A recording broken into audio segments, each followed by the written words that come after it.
মাননীয় প্রতিমন্ত্রী প্রস্তুতি ছাড়া যেভাবে টেবিল চাপড়ানো রিসিভ করছেন, প্রস্তুতি থাকলে কি হতো আল্লাহ জানেন। আরো 4 মিনিট দেওয়া হলো আপনাকে। শুধু বিরোধিতার খাতিরে বিরোধিতা নয়, আমরা আসুন, এই বাজেটকে দেশবাসী গ্রহণ করেছে। আজকে আমরা পার্লামেন্টে একরকম কথা বলবো, রাষ্ট্রপতিকে বাজেটকে নিয়ে আপনারা অনেক ধরনের কথা বলে থাকেন। তাই আজকে বলতে চাই, মাননীয় প্রধানমন্ত্রী এদেশের মানুষের সামনে যে কমিটমেন্ট করেছেন, সেই কমিটমেন্টকে বাস্তবায়ন করার জন্য 9,38,000 কোটি টাকার যে বাজেট জনগণের সামনে দিয়েছেন, অতীত রেকর্ড হলো যে বাজেট বিএনপি দিয়েছে প্রত্যেকটি বাজেট সফলভাবে বাস্তবায়ন করেছে।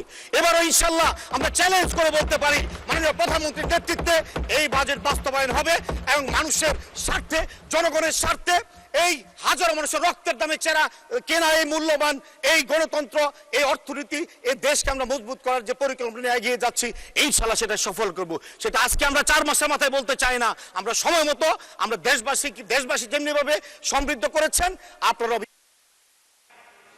ধন্যবাদ।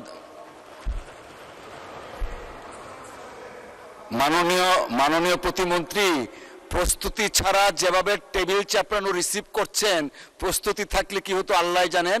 আরো 4 মিনিট দেওয়া হলো আপনাকে। মাননীয় স্পিকার, আজকে আমরা কিছু কিছু জায়গায় দেখলাম অনেকেই বলছেন যে কিছু দাম বৃদ্ধি হয়েছে। সিগারেটের দাম যদি বৃদ্ধি হয়, নেশাগ্রস্ত দ্রব্যের দাম যদি বৃদ্ধি হয়, এটা নিয়ে যদি কেউ কথা বলেন, আমি জানি না কার স্বার্থে ওনারা কথা বলেন। হার্টের রিং করানো, স্ট্যান্টিং করানোর যদি ট্যাক্স কমানো হয়, ডায়ালিসিস করার ইনস্ট্রুমেন্টের জন্য যদি ট্যাক্স কমানো হয়, মেডিকেল ইকুইপমেন্ট, দেশীয় সাইকেল ফ্যাক্টরি, দেশীয় বিভিন্ন শিল্প খাতের যদি কাঁচামাল আমদানি করার ট্যাক্স কমানো হয়, সেই জায়গায় আমরা অ্যাপ্রিসিয়েট করি না, অত্যন্ত দুঃখজনক।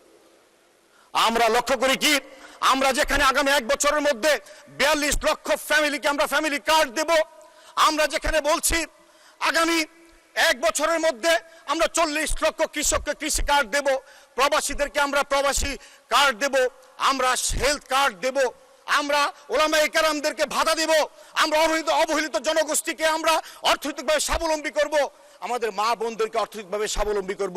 এই কথাগুলো যখন বাজেটে আমরা বলি, তখন সেই কথায় আমরা অ্যাপ্রিসিয়েশন পাই না, আমরা কোনো ধন্যবাদ পাই না, আমরা শুধু তিরস্কার পাই। আজকে তাই আমরা বলতে চাই, সমালোচনা যারা করেন, সমালোচনা আমরা গ্রহণ করব, কিন্তু বাস্তব ভিত্তিক কথা বলে আসুন আমরা এই বাংলাদেশের মানুষের জন্য যে আগামীর ভবিষ্যৎ রচনার জন্য মাননীয় প্রধানমন্ত্রী যে স্বপ্ন দেখিয়েছেন, এই স্বপ্ন 4 মাসের মাথায় যদি আপনারা বলেন ধাক্কা মেরে ফেলে দিবেন, আপনারা সহ্য করবেন না আর সময় দিবেন না, এটা মনে যৌক্তিক কোনো কথা নয়, এটা কোনো যৌক্তিক সময় নয়। আপনারা অপেক্ষা করুন। আমরা তাই বলতে চাই, জনগণ যেভাবে আমাদেরকে ক্ষমতা, আমাদেরকে রাষ্ট্র পরিচালনার দায়িত্ব দিয়েছেন, আপনারাও পার্লামেন্ট মেম্বার হয়েছেন, আপনারা আপনাদের যৌক্তিক ভূমিকা পার্লামেন্টে রাখবেন আমরা আশা করি। একটা বাজেটে 100% কখনো কোনো মানুষকে সন্তুষ্ট করা যায় না, পৃথিবীতে কাউকে 100% মানুষকে সন্তুষ্ট করা যায় না। অতএব আপনাদের কাছে আমরা সহযোগিতা চাই। আমরা চাই এদেশের মানুষের দীর্ঘদিনের যে স্বৈরাচারী মনোভাব, ফ্যাসিস্ট যে অত্যাচার, জুলুম, নির্যাতনে এদেশের অর্থনীতি, এদেশের প্রাতিষ্ঠানিক যে অবকাঠামোর যে ধ্বংসযজ্ঞ, এখান থেকে বাংলাদেশকে আমরা উপরে তুলে ধরতে চাই। সেই কারণে মাননীয় প্রধানমন্ত্রী যে ভিশনের কথা বলেছেন, যে পরিকল্পনার কথা বলেছেন, তার মাধ্যমে যে উনি অত্যন্ত বিচক্ষণতার সহিত অর্থমন্ত্রী মহোদয় যে বাজেট দিয়েছেন, আমি মনে করি এদেশের মানুষের সকলের প্রত্যাশার জায়গায় উনি যে পরিকল্পনার কথা বলেছেন, সেটা দৃশ্যমান বাস্তবায়ন হলো আজকের এই বাজেট। তাই আমি মনে করি এই বাজেট বাস্তবায়নের জন্য শুধু সরকার নয়, বিরোধী দলের সহযোগিতা আমরা আশা করি। আমরা সবাইকে নিয়ে আগামী দিনে এই বাজেটের বাস্তবায়নের জন্য আমরা একসাথে কাজ করতে চাই। আজকে আমি আমার নির্বাচনী এলাকা কিশোরগঞ্জ 6 ভৈরব কুড়িয়াচরের জনগণ, হয়তোবা আমি জানি না আমার জনগণ কতজন দেখতে পাচ্ছে, আমি শুধু মাননীয় প্রধানমন্ত্রীর কাছে বলতে চাই, আমি আপনার কর্মী। আমি গত রাষ্ট্রপতির ভাষণের উপর যখন কথা বলছিলাম, অনেক কথা বলতে গিয়ে আমি এলাকার কথা বলতে পারি নাই। আমি তাই আজকে মাননীয় প্রধানমন্ত্রী শুধু আপনাকে এতটুকুই বলবো, আমি কিশোরগঞ্জ 6 নির্বাচনী এলাকা থেকে নির্বাচিত এদেশের জনগণের ভোটে প্রায় 1.5 লক্ষ ভোটের ব্যবধানে আমি নির্বাচিত হয়েছি। আপনার হাতে আমি তৈরি, আমার এলাকার দাবির কোনো কথা আমি বলবো না, আপনি সব জানেন। মাননীয় প্রধানমন্ত্রী শুধু আপনার কাছে অনুরোধ, 5 বার নমিনেশন দিয়েছেন দল থেকে, সে ভোটের অধিকার না থাকার কারণে আমি বিজয়ী হতে পারি নাই।